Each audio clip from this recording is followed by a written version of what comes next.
So hello students, कैसे हो आप? आई होप आप सभी सही तरीके से पढ़ाई कर रहे होंगे, राइट? सो अपना एम को देखो। सपने देखना आसान है, उसको पूरा करना उतना ही मुश्किल होता है, ठीक है? तो यहाँ पे हम ज़्यादा वीडियो को मुश्किल नहीं बनाएंगे, हम आसान बनाएंगे, so without wasting our time, right? So यहाँ पे जो न्यूमेरिकल आप देख रहे हो या फिर पीवाई को देख रहे हो, जो कि जेई 2025 में पूछा गया वाला प्रीवियस ईयर क्वेश्चन है, राइट?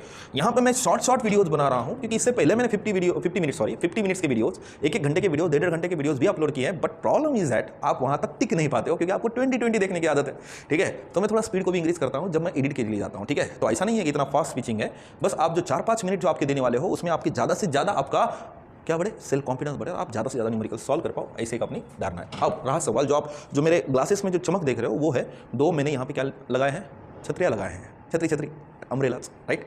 4,000 रुपये में सस्ते में मिल गए तो मैंने परचेस कर लिया और लगा दिया, राइट? जिसके कारण थोड़ा लाइट इफेक्ट अच्छा है, ठीक है? चलो फिर टाइम को वेस्ट नहीं करते हैं और सीधा मूव हो जाते हैं। शायद रिफ्लेक्शन देख के एक स्टूडेंट ने भी कुछ ना कुछ बोला है, चलो जाने दो, छोड़ दो। The position of the particle moving along the x axis is given by that is the x of t is equal to a sin of t plus b cos square t plus c t square plus d where t is a time. यानी जो t जो दिया, ठीक है, वो अपने लिए क्या है, टाइम है। यानी पोजीशन में चेंज हो रहा है with respect to time, right? तो this is a position coordinate is a changing, okay? जब हम लेते हैं कि पोजीशन, जब बोलते हैं हम पोजीशन और पार्टिकल का पोजीशन जो कि एक्स एक्सिस पे एक पर्सन है, अब इसको आप ऑब्जर्व कर रहे हो, राइट? तो ये मोशन में है, तो मुझे बताएंगे यहाँ पे आप क्या लोगे, रेफरेंस पॉइंट लोगे। रेफरेंस पॉइंट के हिसाब से एक्स की वैल्यू जब इधर जाएगा तो इंक्रीज होगी, जब इधर जाएगा तो एक्स की वैल्यू क्या होगी, डिक्रीज होगी, राइट? बट आपके हाथ में जो वॉच है, वॉच में आप स्टॉप वॉच जो टाइम स्टार्ट करते हो which is equal to 0, time चलते हुए जा रहा है, we don't know infinity, right? यानी जो पर्सन यानी पार्टिकल जो कि एक्स एक्सिस पे मूव हो रहा है उसमें एक्स की वैल्यू टाइम के हिसाब से चेंज हो रही है, right? So you are calculating the position with respect to time, means we are discussing the what, ये जो अपने लिए जो क्या है, डिस्प्लेसमेंट है। क्या है, डिस्प्लेसमेंट है। यानी एक्स अपने लिए क्या है, डिस्प्लेसमेंट है। ये हो गया पूरा क्लियर माइंड में, डन, ओके? यानी डिस्प्लेसमेंट इज इक्वल टू बाकी का जो इक्वेशन दिया, और यहां पे हमें क्या निकालना है, डायमेंशन। और डायमेंशन जब पूछते हैं तो हमें क्या यूज करना होता है, लॉ ऑफ होमोजेनिटी यूज करना होता है, which is application of the dimensional analysis, okay?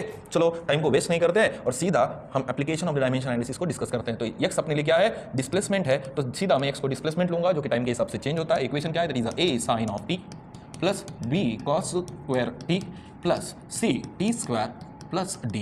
यानी सभी होमोजेनिटी के हिसाब से सभी जो टर्म्स होंगे उस सभी टर्म्स के डायमेंशन इसके बराबर होंगे, डिस्प्लेसमेंट के बराबर। और डिस्प्लेसमेंट आप क्या लेते हो, यल के बराबर लेते हो, राइट? बट हम ट्रिग्नोमेट्री जो टर्म्स होते हैं उनका डायमेंशन लेते ही नहीं है। यानी ए की वैल्यू किसके बराबर आएगी, यल के बराबर। वैसे ही यल की वैल्यू बी के बराबर होगी। और आपको पता है L is equal to C T square, and T stands for the what, time, यानी टाइम का स्क्वायर। यानी सी की वैल्यू कितना आएगी, इधर जाके -2 हो जाएगा, राइट? तो l 1 t to the power -2, done, clear? और डी की बराबर क्या होगी, डिस्प्लेसमेंट होगी, राइट? अब हमें पूछा क्या है, राइट? तो कितना सिंपल है, देखो, देखने को तो कितना हार्ड दिखता है, बट इसका सिंपल आंसर होता है। क्या निकालना है हमें, that is a b c by d निकालना है। चलो सीधा ए की जगह पे क्या लिखना है, यल को लिखेंगे, बी की जगह पे यल को लिखेंगे, सी की जगह पे क्या लिखेंगे, that is l 1 t to the power -2 whole term divided by d की वैल्यू कितना है, यल है, राइट? सो गेट कैंसल, तो क्या आएगा, यल to the power 2 T to the power -2, right? तो which option is correct for us, that is the first one option, right?